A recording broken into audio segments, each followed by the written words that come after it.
Good Wednesday morning, and welcome to Ice Age TV, the internal combustion engine age YouTube channel that talks about all my cars and trucks and motorcycles, SUVs, the dogs, the weather, the attitude. Hey, good Wednesday morning there. Thanks for all that tune my channel on a regular basis. I really do appreciate all your support to keep it going, because it's not always easy keeping it going, but wow.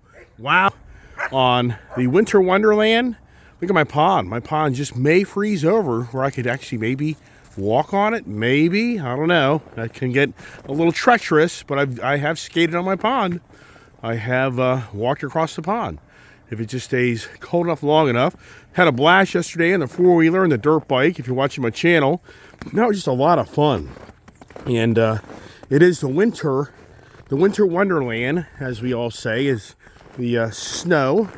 And I thought, wow, that could be the word of the day, because we went from the cold Monday conversation to the hot Tuesday conversation to, hey, let's talk about the winter conversation, because boy, oh boy, it just seems as I progress in life that in this area here, we just don't seem to have the winters that we used to have, especially when I was growing up, and I'm probably delusional on that, but doesn't it just seem like the winter kind of brings the kid out of you, brings back the days of you going sledding or tobogganing or skiing, or now the big thing is wakeboarding, or you sit on your you go ice skating. I mean, just all the winter activities that you change up your lifestyle because of how cold it is, and you get to do other athletic activities. But the cold weather and that, walking through the snow, I mean, I'm sure many here can relate.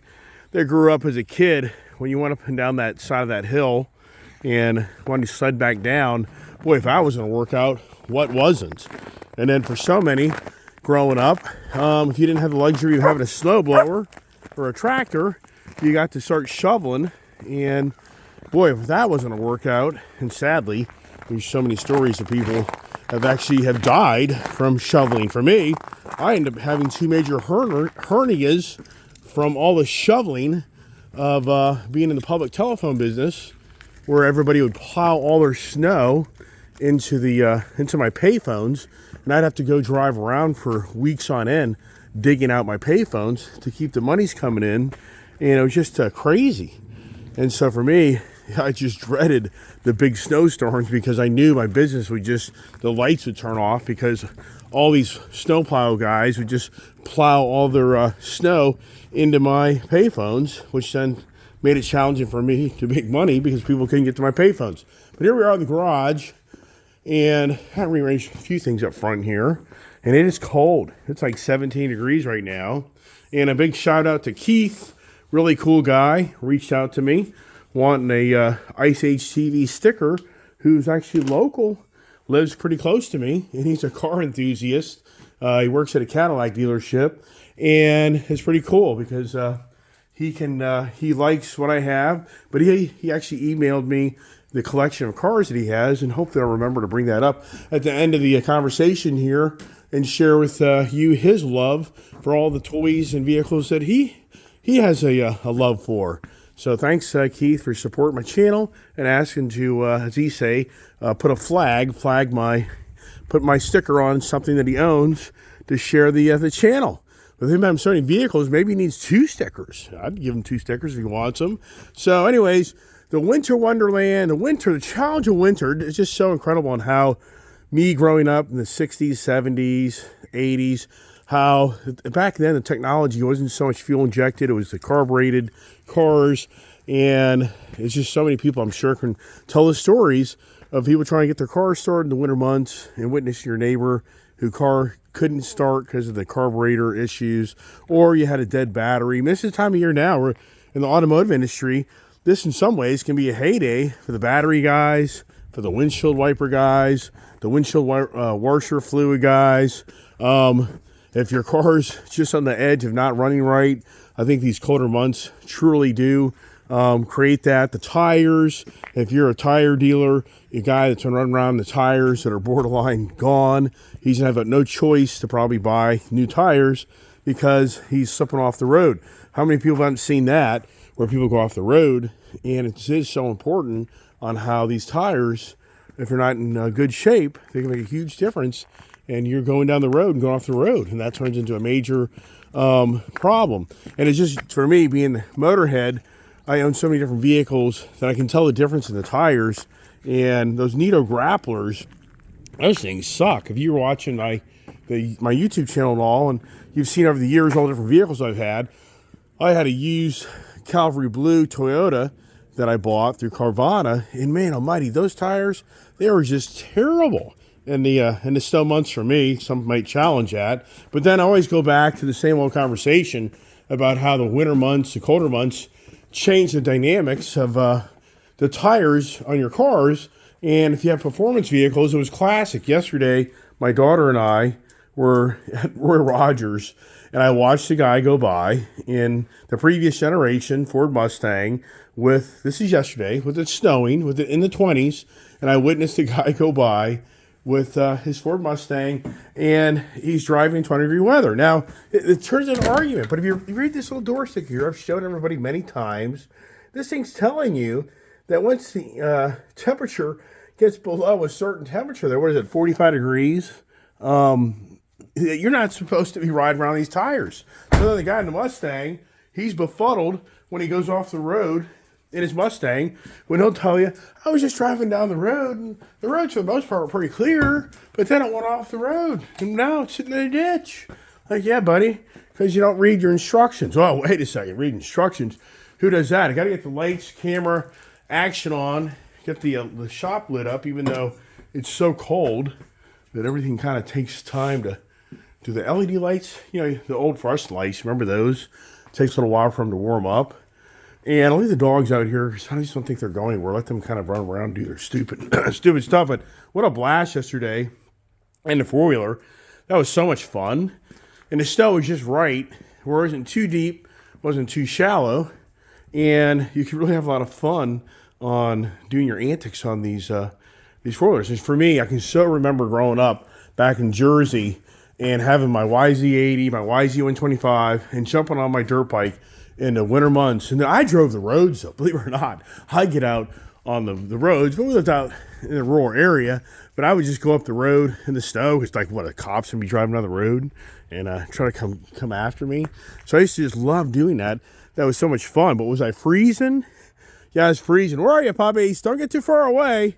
So the winter wonderland, which I think so many enjoy, but then at the same time, it becomes a fine line where you're just like, you know, the snow gets old, the cold gets old, and then you slip on the ice, and then what happens to our cars because of all the brine, all the solution mixed up that's sprayed on the road that gets up underneath your chassis of your car.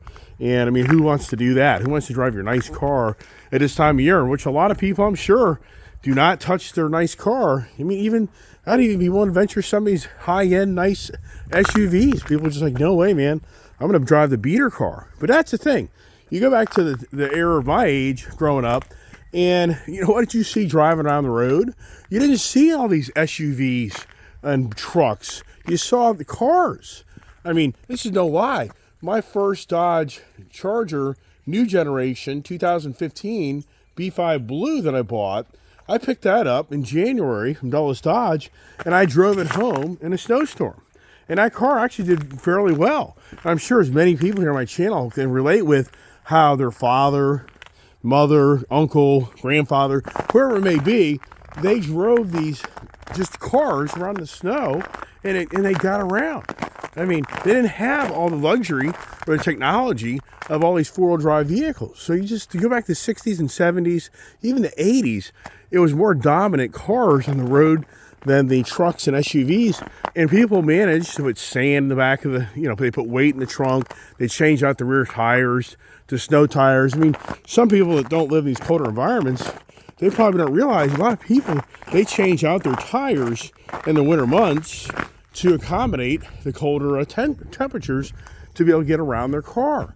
But yet today, we're so spoiled because of all the, we've evolved into all these SUVs and four-wheel drive trucks that you just take for granted that you're not going to get stuck. But who hasn't seen the nice SUV, nice badass truck sitting off the side of the road down a ditch on a snowy day? I guarantee everybody here can say they have, because a person becomes overconfident and thinks just because they have these fancy tires and this big lifted truck that they can haul ass down the road, and then it's not going to be a big deal when they go through the corner or they get into slippery conditions, and there you go, bing bam done. But for those that live in this area, I can guarantee you, if you're a New Yorker, you're a Northeast person, but you move down this DC, Maryland, Virginia area, it probably drives you nuts, because this area isn't used to this type of winter weather, and the roads just lock down. First, you go upstate New York, you go to Maine, New Hampshire, you go to Michigan, people are experienced snow drivers, and they'll just haul butt going down the road. You go to Pennsylvania, you'll see people on covered roads going at least a speed limit or more, because they're so used to how to handle the road conditions, and they probably have the right tires for their vehicle. But you get down here in this DC area, and it just is like, oh my gosh, you have a guy on a 2-lane road going 20 miles an hour on a 50-mile-an-hour road, because there's just some snow on the ground, and it's just maddening. I mean, for me, I just go around the people and get on up the road. And so with the winter thing, if probably watching the news, you're going to know it's the next conversation. It's the EV agenda. The EVs, I'm sure people are already seeing all over the news how certain people in EVs are getting stuck at the charging stations because it's such sub-zero temperatures that these charging stations aren't working properly to charge electric vehicles. And so that's kind of the laughing joke right now for all those people out there that have the EVs, that they've been sidelined because of the cold weather takes the capability of charging these things properly. It's kind of funny if you think about it, because in some way the electric vehicle needs global warming. I mean, think it through. The EV vehicles, optimum operating temperature is a 70-degree range. So for EVs, the worst thing that could ever happen is actually for the 1.8 doesn't go plus, it goes minus. And if we had consistent cold temperatures and really brutally cold weather year round, these EVs may be challenged more than ever. Could mankind, can they design the technology to outsmart and to repack and heat the battery? I mean, I don't know. It gets kind of heavy, but hey, Pop, stay around here. My hands are freezing, so I don't know how long I'll be able to stand out here. Come here, stay around here. And so right now, for all those EV people out there, I guess up in Chicago, they had a big issue where people were lined up at these charging stations and nothing was happening. And even there's been people interviewed about it and other things. But you know what? The most common thing I hear on these EV owners is it's okay. You know why it's okay? Because I have an ICE vehicle. Yeah, did you hear what I said? I'd be willing to venture that most people that own an EV vehicle, they also have an ICE vehicle as well. I'm not saying that every person has an EV, but I'd be willing to bet it's a pretty good percentage of individuals that have the EV, because you know what? What I hear consistently on the EV owners is they love the technology. I mean, that's what you hear. They love the technology. They love not going to the gas station. That's what you hear. I don't hear so much about, I think, the more astute individuals buying into Elon Musk or the green agendas, thoughts and policies that vehicle is going to save the world. I don't think they really, I think they think, in some aspects I'm helping, but in the end of the day, does it really resolve the challenges of the CO2 carbon footprint? I think most astute individuals say it's not.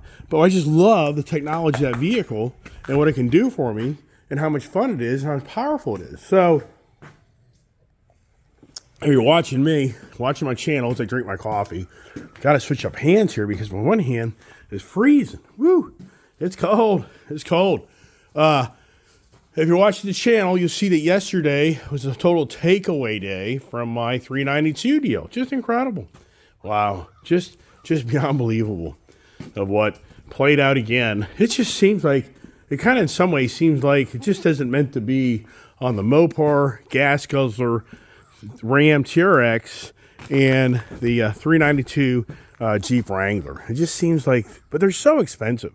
It really is. It's really incredible on how, I mean, even though the doomer gloomers are out there just talking nonstop about how this car market is so in disarray and a shambles, but I tell you what, these very expensive cars, it's not like the Ram TRX and the 392 are showing any sign of them having to give them away to get rid of them. And the pricing of them isn't going down. It's staying steady or going up, which is just incredible. So the 392 deal, if everybody's sitting there, watching my channel and paying attention to all the my ongoing flair, my addictions of buying cars and trucks and motorcycles. And that's one thing I'm kind of right now stumped, is what really is out there that is even really kind of getting me excited. And yeah, one thing, the new Toyota Tacoma truck, I am interested in that, the new one, not the old one. And that green, the electric lime Tacoma that I was looking at, that truck got sold. So that sold yesterday in that deal. But I just didn't feel good about that deal. And I didn't like that transmission. I don't like the engine. I just don't like that Tacoma package. But the new one that's coming along, it's going to be more powerful. It's going to be a better pickup truck, better setup. So that would kind of be neat. The new Toyota Land Cruiser, that would be kind of neat. So those would be neat to something for me to maybe look at and get into. That kind of gets me somewhat excited because it's just new, it's refreshed, and it's different. So maybe on that. But then if you kind of step back, the 392 Jeep Wrangler, which I've been trying to kind of get for a while, that'd be neat to get, but the numbers just aren't making any sense. And that's for me. It's just always about how I can get a deal done without having to spend crazy money to be able to get a car. And so me being the car addict, you just have to kind of be careful, because you can't just go out and put a ton of money down on one vehicle. That kind of ruins the deal for other vehicles. So I got to kind of manage on how much money I want to put down and the obligation on a monthly basis. Come on back here. No. Come back here. Get back here. You can't get that far away. No. Stay over here. So yesterday, the 392 deal, so this is what played out. If you're really watching my channel and you're really intrigued to know what's going on. So yesterday morning, late Tuesday or late Monday evening, we were trying to get a deal done, but the numbers weren't working together. So I told my finance buddy, it's all good. Don't worry about it. I haven't told him as a friend. So you know what, man? Don't put too much into this, because this car here is a high mileage car. It's a gas guzzler. And, it's at that point, it isn't like a giveaway price. So I said, So he called me back later that evening. He said, look, I'm still working the deal, and we really have gotten more aggressive in the numbers. And basically, they trimmed $10,000 out of the deal.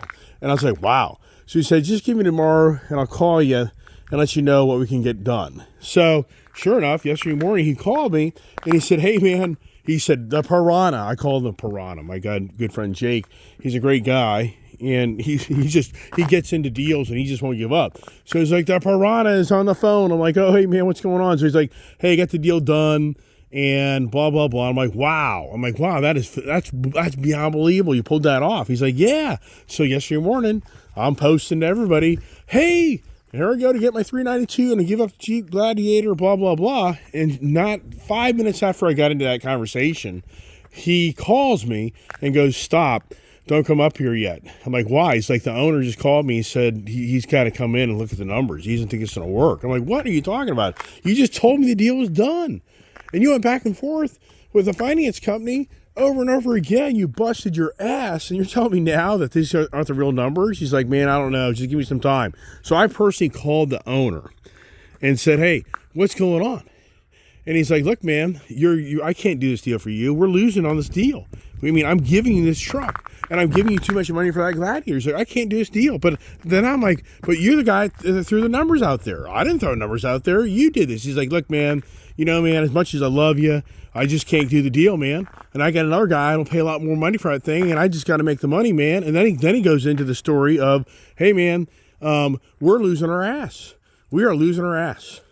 We are not doing well. So I'm like, really? He's like, yeah, man. He's like, we're doing car deals, and we're actually losing money on these deals. He's like, so the owner's son left the dealership last year for whatever reason. I have no idea. So he came back 1st of January.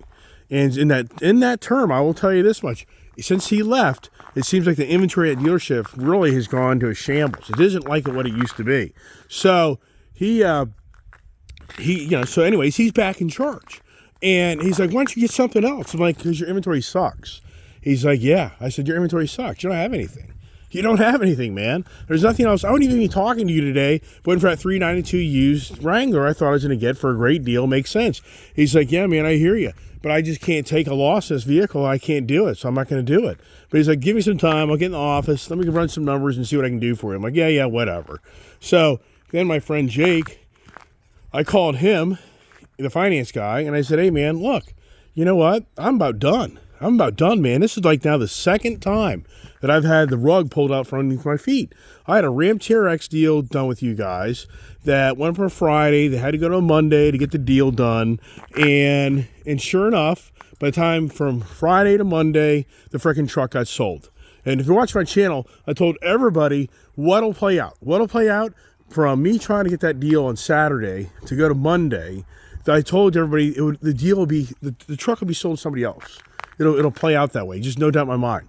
So anyways, I told Jake, I said, look, man, I'm about done. Because every time I get into a deal with you here lately, it turns into the negotiations go beyond a day, and then things just play out, and then everything just doesn't work out. So it's all good. You're my friend, and you'll always be my friend. But man, I'm just about done buying cars from you guys because of this continued, you can have it, but then the takeaway. So come out to that. So that at the end of the day yesterday, my good friend Jake, he called me and said, hey man, if you put $3,000 down more towards the deal, you can have it. I'm like, I don't want it. I mean, I've already crossed the bridge. It's all good. Let the next guy pay premium price for it, and good. Let him have it. I'm out. He's like, all right, man, I just want to give you a call. I'm like, no, but it's like, hey, you and I are still friends. It isn't about you and I. This is about, it's all good. So that's how it all played out. But you know what? Instead of that irritate me and make me mad, I'm just not like that. I'm just like, you know what? Let it go. It's all good. And what I do, I came home and I got all my cars cleaned off, and I got the driveway, I should say more of my shop, and the gate all cleaned up. And after getting all the cars cleaned off, and if you ever do this, it's a freaking project. I mean, it's a project. But then I got the four-wheeler out and the dirt bike out, and we had a blast. I mean, we really did. We just had a blast of a day yesterday. And so I just took that. And that's the thing about life, as you learn, is, you have hardships, you get rejected, you get the no's. And how do you handle that? What do you do? And for me, what my success has always been, just move on, focus on something else, and it'll be another day. It'll be another day. I mean, come on. And my daughter's like, are you upset? I'm like, are you kidding me? For all the cars I've been blessed with, for what I have, how can I be upset? I mean, I have so much stuff. Who cares? In all reality, it gets to a point where I'll have a friend of mine like Jake that works his ass off to get the deal done. And some part of me is like, I think I don't really want to take that deal. But he's worked so hard for it. I'm like, you know what? I'll give you the deal, help you make some money, and I'll go ahead and take it. But deep down, I'm kind of like, the thing's a gas hog. It's a gas hog, man. That thing's just going to suck the hell out of gas. So come on back here. Come on. Let's go. Get in the barn. Come on. Let's go. Look here. Come on. Get in. Come on. So anyways, there's the, need to get some water in me. Come on, Pops. There's the Winter Wonderland Jeep 392. Come on, let's go. Get in. Come on. Your feet are freezing. Come on, get in here. Come on, let's go. Get in. Ginger. Let's go. Come on, Scout. These guys pause. They've got such long pause. So let's go. Come on. Scout, get in. Their feet are freezing them. Let's go. Come on, get in. And come on, baby. Come on. Let's go. Yeah, the snow clumps to their paws. Let's go. Got to get in the office. Should have walked upstairs earlier and turned on the heat if I was smart. Come on, let's go. So, woo. Yeah, ain't gonna be no motorcycle ride. My good friend Chris, he got his brand new Breakout yesterday delivered. I was blown away. Skyline Harley went out of the way to get him his really cool exhaust setup on his brand new denim black Breakout. Come on, let's go. Come on. Ginger, come on. Keeper, let's go. Get up. Come on. Let's go. Come on. Woo. This cold weather even impacts them too, right? Come on. I can just see through his feet on how cold he even is for a German Shepherd. Come on, Pops. And he went up there without fighting everybody. Isn't that nice? Woo! Come on, get up there. Wow. Office is frozen. Not too bad. I think the heater turned on.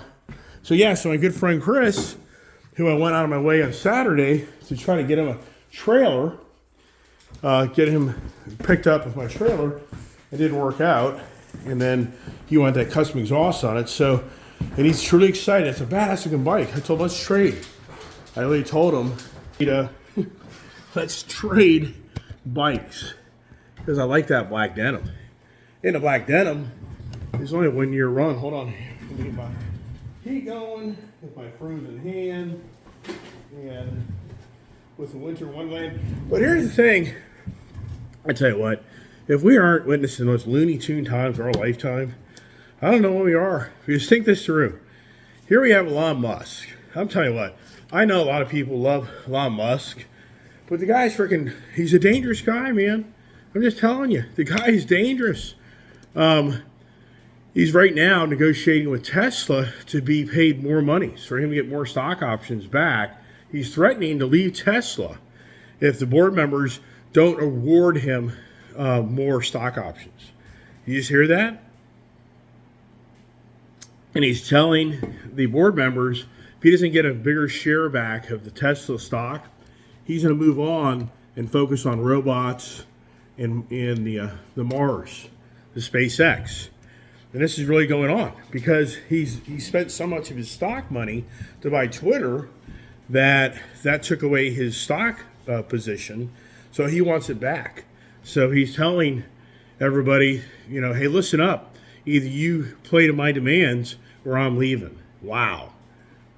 So here's the next thing. Elon Musk is showing more videos. This Optimus robot that is doing so many human tasks that truly are going to evolve into the replacement of humans' jobs. And so, on the one hand, here's Elon Musk, the guy that is wanting to save the world because of his electric vehicles, his green agenda. And for me, I think it's more about him enriching himself off of the green agenda. I'm not so sure I'll buy into him being the real green agenda guy. But the whole point is, so in one aspect, here he is wanting the better for mankind, the world, because he's got all these electric vehicles.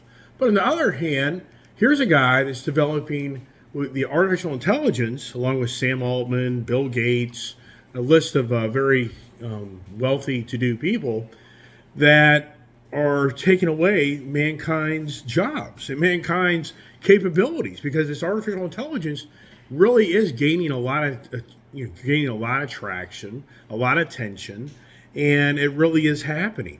So you think it through for Elon Musk. On the one hand, he's wanting to preserve Mother Nature or preserve mankind because of his electric cars, but at the other end of the spectrum, the guy's going to take away people's jobs. He's going to take away, in so many ways, the way people process information and think. So it's kind of like, I mean, it's very confusing if you try to wrap your head around where you're just hearing more than ever that the big corporations are truly taking on this artificial intelligence like never seen before, and they're open arms like you can't believe to start replacing people with this technology and with the future of these robots. That they really, my hands are frozen. This one's in here, blah, blah, blah. I mean, I got to get some heat on this damn thing. Wow. So once again, I just talked about Elon Musk so much, and I'm sure some people think I beat him up, but at the same time, just think this through. Once again, us as humans, we're idiots. We're idiots. We don't know the future. We don't know how it all plays out. But for what Elon Musk is putting together to create all this technology that's going to take away warehouse jobs, manufacturing jobs, even restaurant jobs. The list goes on and on and on. So where is mankind going from all this new technology? And then for the driverless cars, where a car can drive itself, for the remote working, where you don't even have to leave your house anymore to go do anything. It's so incredible where we're evolving with all this technology. Is mankind really going to be better off? Is mankind, I mean, are you talking about the future generation of sitting around all day and just being supplemented checks sent to them? I mean, sincerely. I mean, it's just incredible of how the greed of mankind is driving, in some ways, dividing mankind more than ever. Wow. I mean, just you have to watch these videos. Anybody here isn't watching Optimus videos, you really need to just Google Optimus and start looking at these videos and see what Elon Musk, and he's on a mission. This guy is on a radical mission. And then if you just read articles about artificial intelligence of what it's doing. So here now Sam Altman and Bill Gates and others on artificial intelligence, they're extremely concerned that this year's election is going to have election interference because of all this artificial intelligence. And it's like, yeah, right. There's no doubt. There's no doubt in my mind that the dirty deed of this artificial intelligence, you're going to think you're arguing with people on these social platforms. You're not arguing. You're arguing with artificial intelligence. And people are going to use this artificial intelligence just to do really bad things. It's just really, to me, it's just incredible. On the one hand, for the good of well-being of mankind, but on the other hand, it's destroy mankind. And now here we are in war with borderline Iran. I mean, the media machine just doesn't, we are literally now under Joe Biden's administration, we're now in war with Iran. I mean, does anybody not agree with that? We're at war with Islam. I mean, oh my gosh, it's unbelievable, just incredible of where we are. And for anybody here that just is watching what's going on, is the Doomer Gloomers finally getting their wish? Is the Doomer Gloomers finally getting their wish that everything's getting ready to go bust, to go broke? I'll tell you this much, my good friend at the Dodge dealer, he'll tell you straight up, they're down. They are down. So they're not doing great. Who else out there in the car industry, motorcycle industry, sincerely, who else could say, yeah, man, the dynamics have changed. The money just isn't there anymore. Yeah, all right. Well, anyways, I'm going to kind of keep it shorter videos. I think that's better. But you know what I wanted to do? I hope Keith doesn't take it the wrong way. But I thought Keith is such a cool guy because he just shares information. And he said, hey, I keep a smaller fleet than you, but I'm a car nut also. He's got a 69 Camaro, cool, 383 Camaro SS with a 5-speed Tremec. Is that badass? Come on.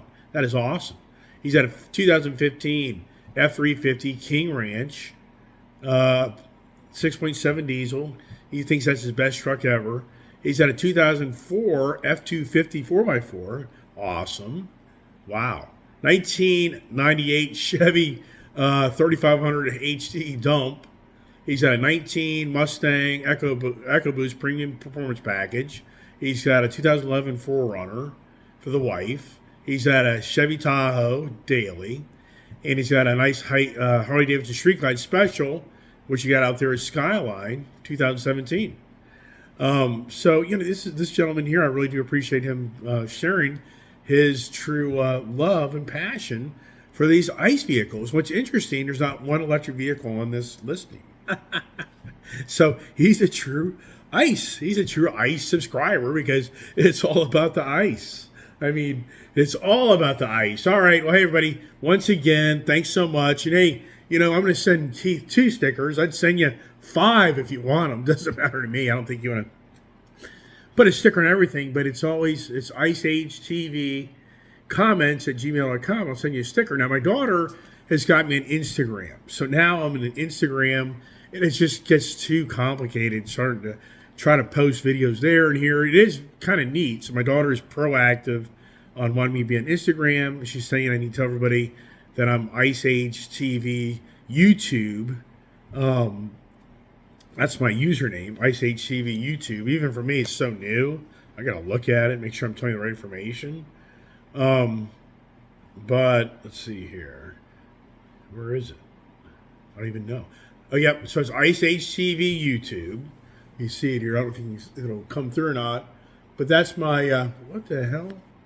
That's Jesus Christ. You can never. It's always complicated, isn't it? It just doesn't end. So, anyways, on Instagram, I'm starting to post some videos on Instagram, and it's pretty cool. You can play like complete videos of with music, I should say. They don't do all this copyright stuff that shuts you down. So, even though I've been never a Mark Zuckerberg fan, never been a Facebook fan, but for all the work and effort I put in this channel to grow the channel, share the channel, that's all it's about. Just trying to share the channel, and hopefully others will want to view and watch it. And I really do, as always, appreciate really, really cool comments and those that help me keep it going. So that's it. And it's cold, and wow, it's cold. So I hope everybody has a great day, blessed day, and stay healthy, because everybody out there is coughing and hacking. It's that time of the year. So once again, God bless, stay safe, and stay tuned for some more adventures.